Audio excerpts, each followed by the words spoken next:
Okay, welcome to another episode of It's Not What You Think. This is Rick. And this is Darren.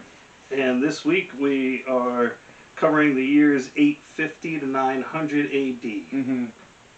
And we're going to start off with Stephen of Liege, who lived beginning at 850 to 920.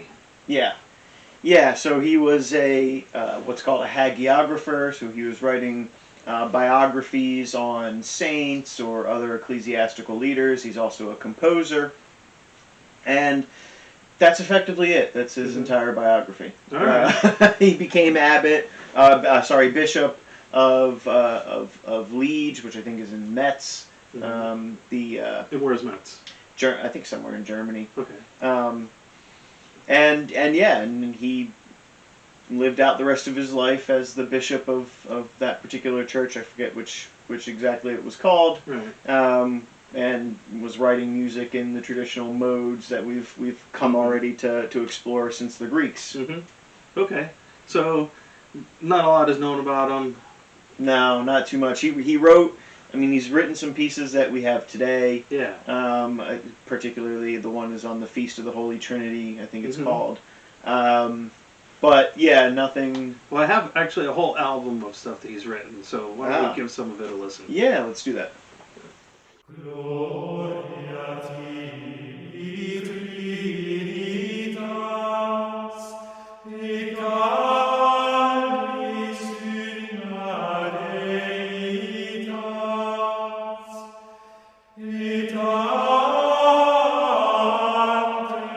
omnia saecula, et in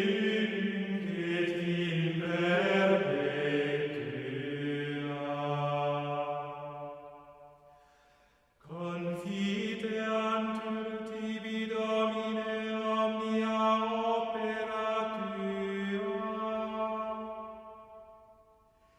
e sancti tui benedicam tibi, gloriam regni tui discent, e potentiam tuam logentur. Gloria tibi Trinitas, et alis una Deitas, et ante omnia saecula, et in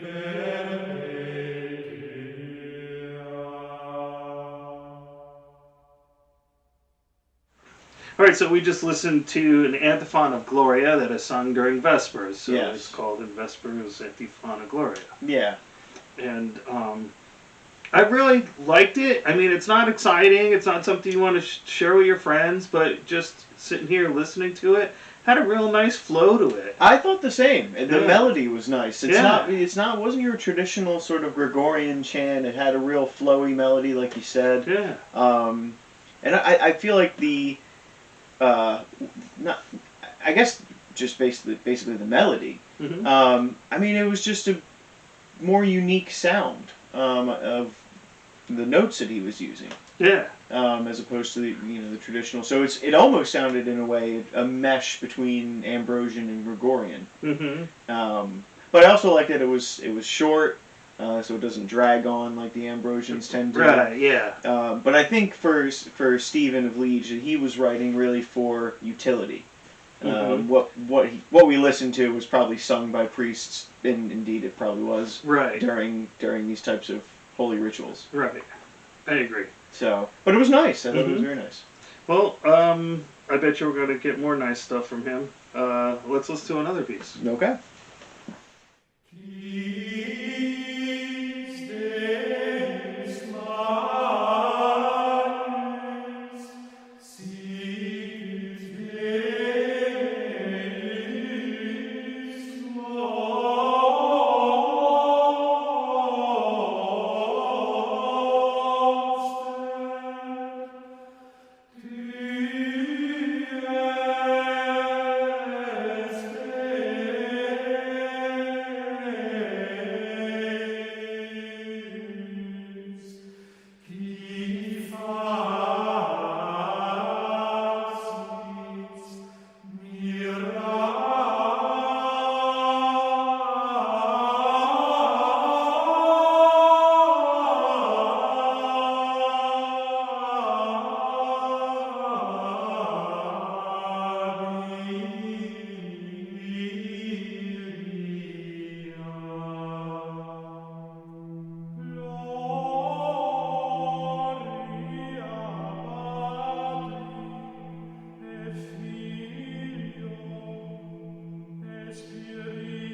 Okay, we just listened to a responsorium that was sung during the midday. Matutinum.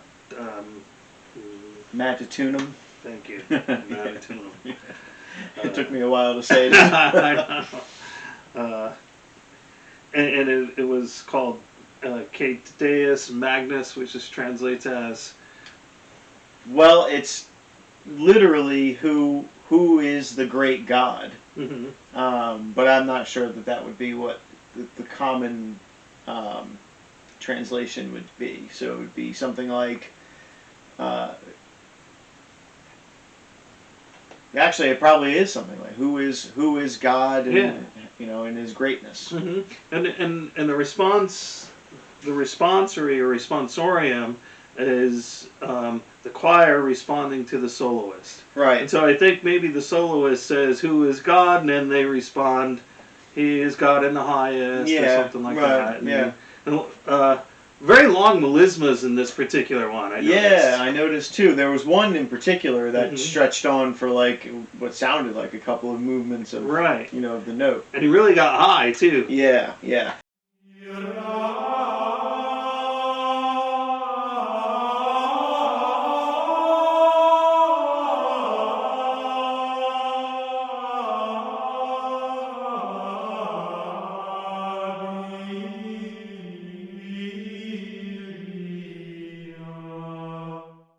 And this is why I said earlier when we were listening to the first one that it sounds like a cross between the Gregorian and the Ambrosian, because the Ambrosian tends to have that real stretch, right? Yeah. Where the Gregorian tends to be more of a graduated. That's a good observation. Yeah. So and I don't know if maybe Stephen was a fan of Saint Ambrose, but the church was trying to move in the Gregorian fashion, so they tucked Ambrose under the rug, and some people like Stephen would throw a little homage to him here and there. Right. Could be. Yeah, it's almost like at this point I think Ambrosian chant started to die out in popularity. Right. And so maybe we're going to get some vestiges of it along the way. Right. But the dominance was Gregorian. Right. And not only was there a nice peak in the pitch, but there was also a low drone at the bottom.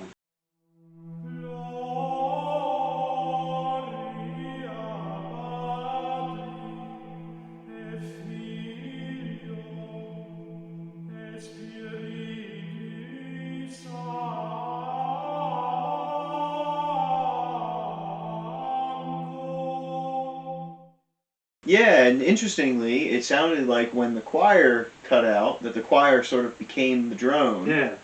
And then the soloist was singing over the drone, and as soon as the soloist was done and it was time for the choir's response, the drone was gone, and now we're back to a choir.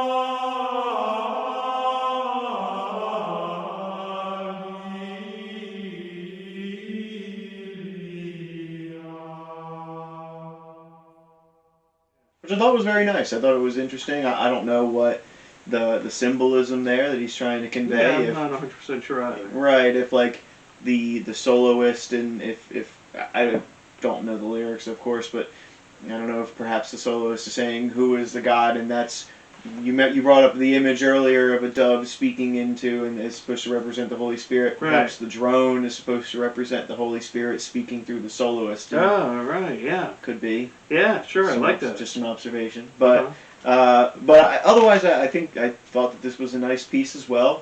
Yeah. Short and sweet. I think this is going to be a great album. Yeah. Oh, this was.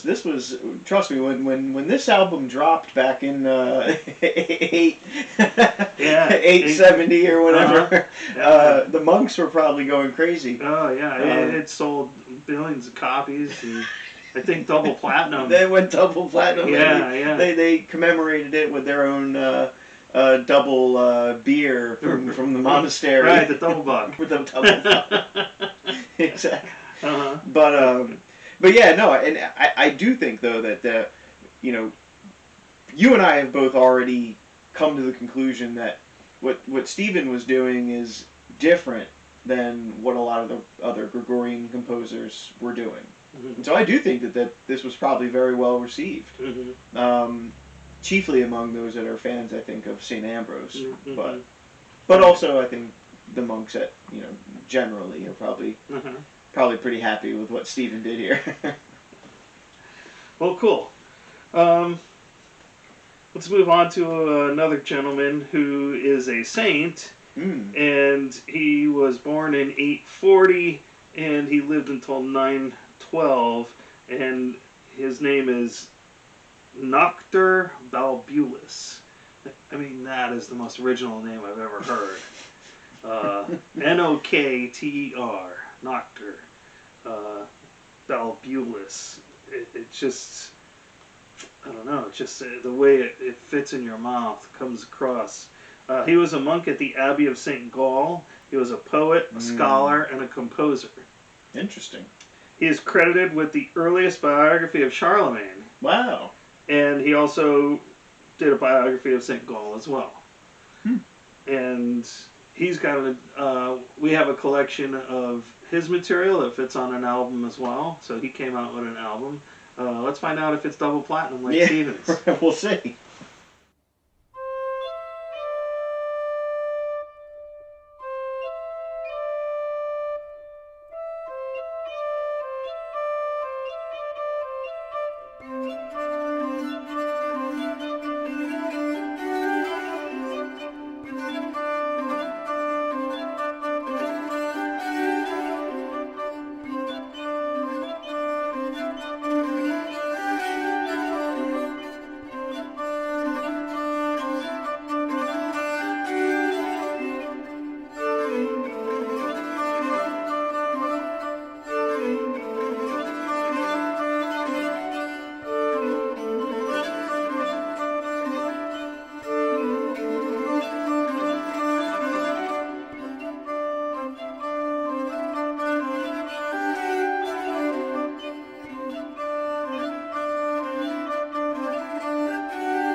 Okay, that was a piece called Occidentana, and for all intents and purposes, it was written by Nokter Balbulus.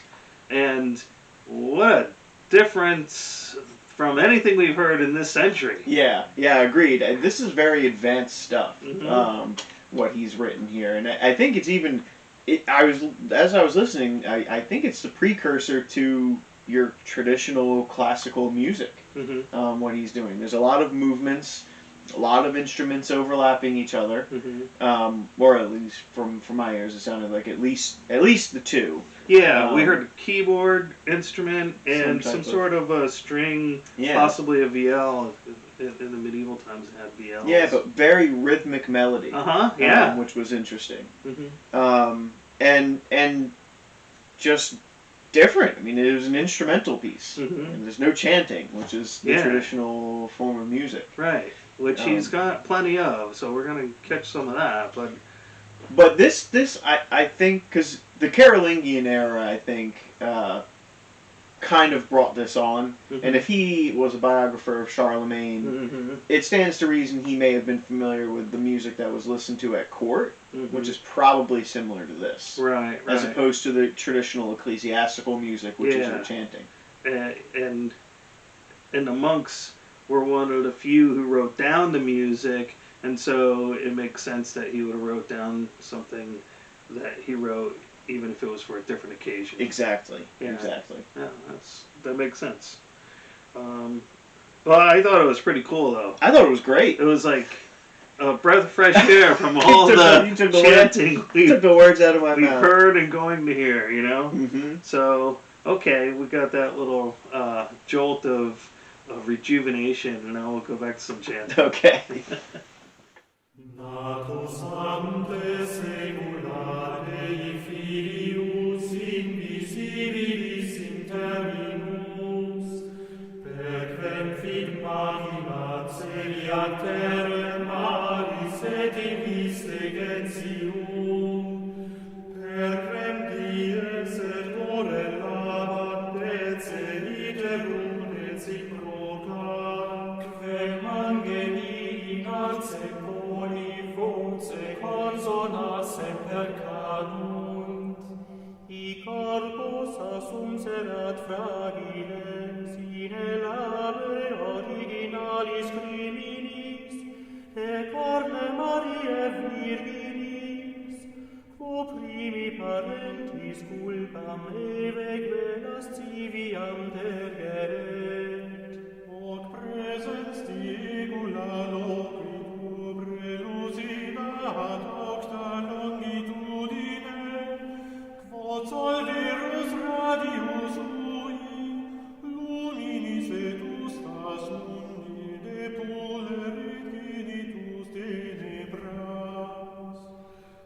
Nec nos facat nobis sideris lucem, quod vagorum oculos deruitsius, nec regum magistris diffuit lumen, quos prestrinxit claritas spiritum Dei. Gaudem Dei genitrix, quam circumstant obstetricum vice, continentes angeli gloriam Deo. Christe Patris unice, qui humanam nostri causa formam, assumpsistir fobis supplices tuos. Et quorum participem de fore dignatus est Iesu, dignanta iorum suscipe prices. Ut ipsos divinitatis tue participes Deus facere digneris unice Dei.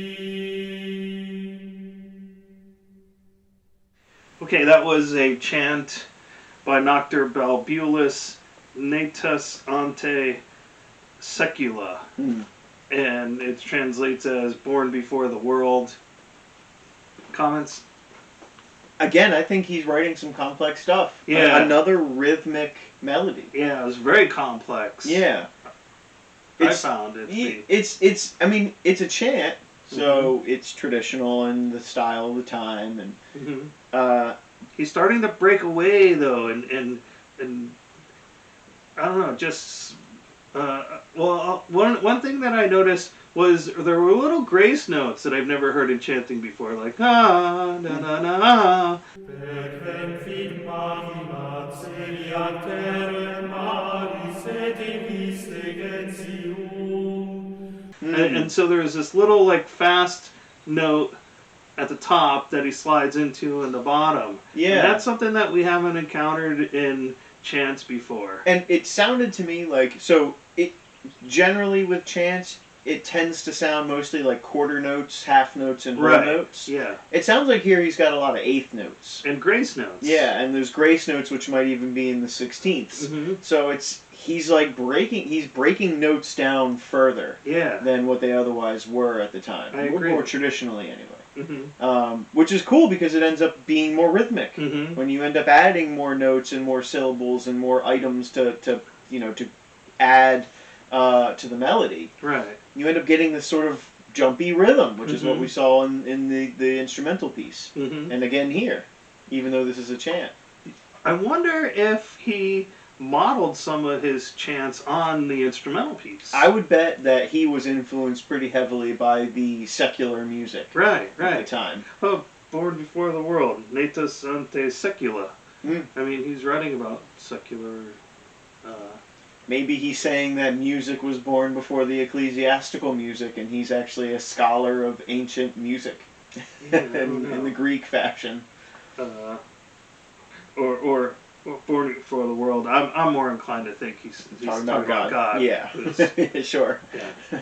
But But there is a parallel. Yeah. But again, I think this guy might be the first classical composer. Right. I hear what you're saying. Which is very interesting to think about. Yeah.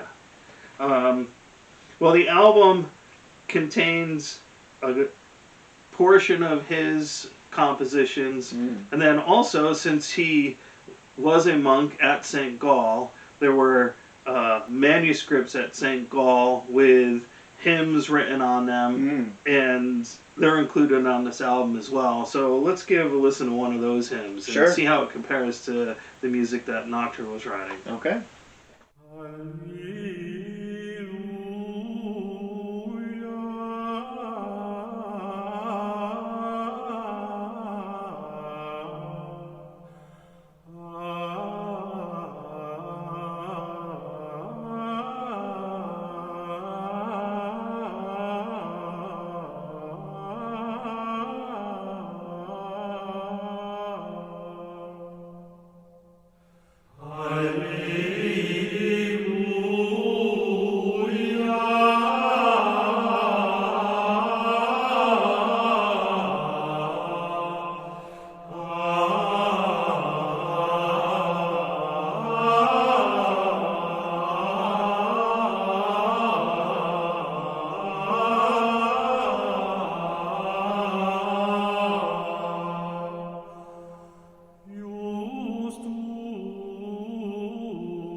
Okay, that was a piece from the St. Gall manuscripts, which are located currently at the Abbey of St. Gall. Yes. Although they may not have been written there. Right.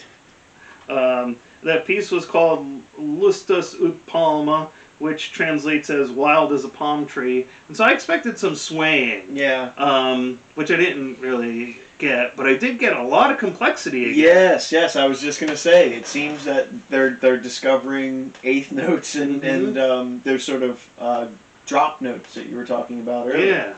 So not too dissimilar from what Nokter Balbulus was writing. exactly. And so he could have taken these and performed them, and then started composing more pieces like this. Yeah. Was inspired. And Yeah. they're all anonymous, the St. Paul manuscript pieces. Yeah, and I mean, it stands to reason that if contemporary pieces have the same sort of complexity, the same sort of structure, the same note formation, that this is a sign of the evolution of music at this time. Right. And things, I think, are starting to take a little bit more.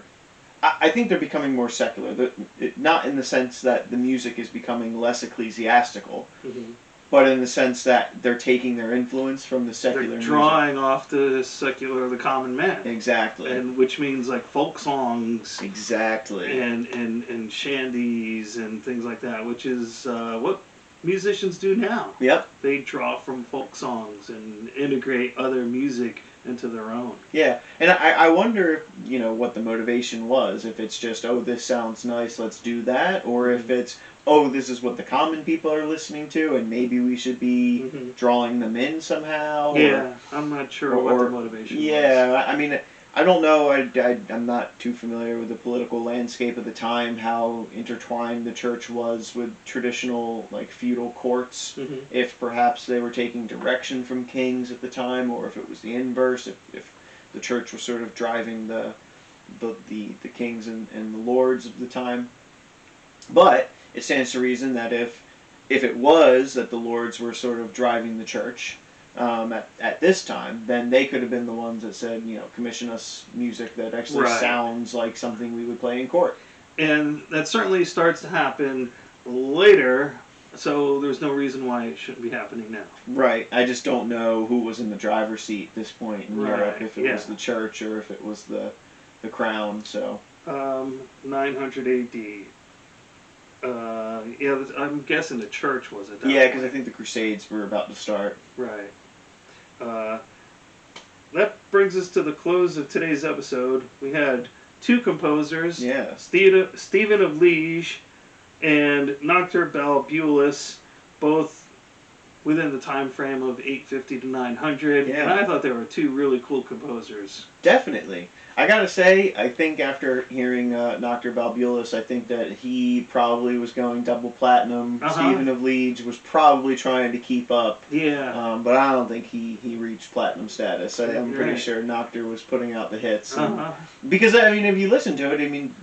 He was definitely on the top 10 list. Oh, for sure. Other monks may have been copying his style. Right. Or perhaps he was they were copying posers. Yeah, exactly. But between the two of them, I really enjoyed the Nokter Balbulus, especially the instrumental piece. I thought that was very unique, and the chants that he was producing were really unique, and just a really cool time. I think, again, like I said earlier, I think we can probably mark him down as the first classical composer. I think you're right. So. Let's mark it down. Yeah, when Occidental was written, that's the first classical piece. Right. So, and it's no surprise. I mean, a lot of his music was found in the oldest complete music manuscript that we have. So, I don't know. All right. Well, I thought today was a great episode, and I hope you thought it was a great episode too. And stay tuned next week when we bring you more great music. Stay tuned.